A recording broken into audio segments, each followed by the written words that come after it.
I've been struck by a small number of observers from the community who have taken issue with the work of our schools. Frankly, I do not know whether their misconceptions are the result of the complexity of teaching and learning processes and the method of student assessment, or the limitation of their own thinking and analysis, or the transparency of their own agenda. But regardless, to paraphrase my colleague Don Panetta, there is no other public school district in New York State, and I would add perhaps only a few others in this country, of our size and diversity who are able to achieve the results that we do. Let me be clear in providing you with the data upon which the designation of all of our buildings as high-performing gap-closing schools was based.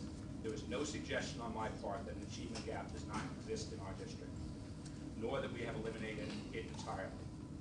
What we need to understand and acknowledge, however, is that the existence of a student achievement gap is a national issue, not one confined to New Rochelle. The most recent student achievement data shows that as a district, we continue to make significant strides toward addressing the at-risk factors which are directly related to student performance.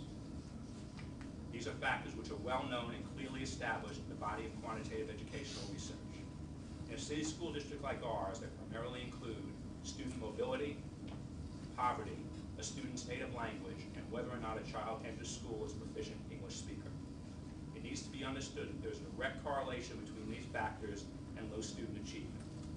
So when we see a variation in the performance of various subgroups in our district, or even between schools, it is important to recognize that certain subgroups of schools contain larger numbers of students who are negatively impacted by these conditions.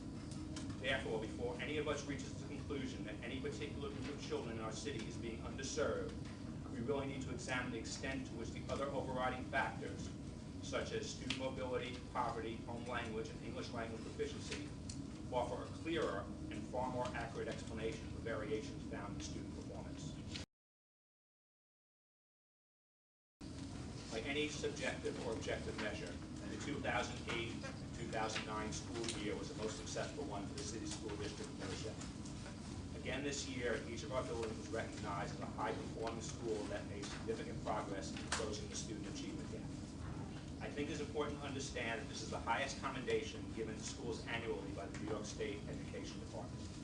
It is not a claim that we make as a district, but rather an affirmation by the University and the State of New York on behalf of the members of the Board of Regents as to what the students in our district have accomplished based on their performance in the grades 3 through 8 state assessments and on the high school Regents examinations.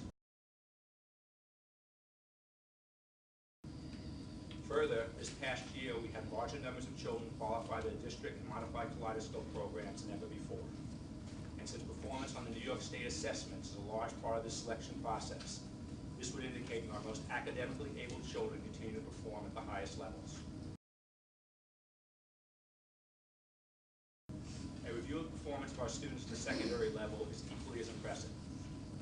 On the ELA and math assessments administered in grades 6 through 8, both middle schools exhibited improved achievement at virtually all grade levels consistent with state trends.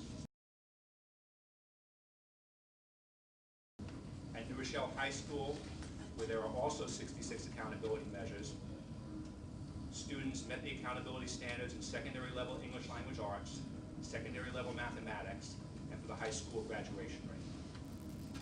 The school achieved annual yearly progress for both the overall student cohort and each of the required subgroups.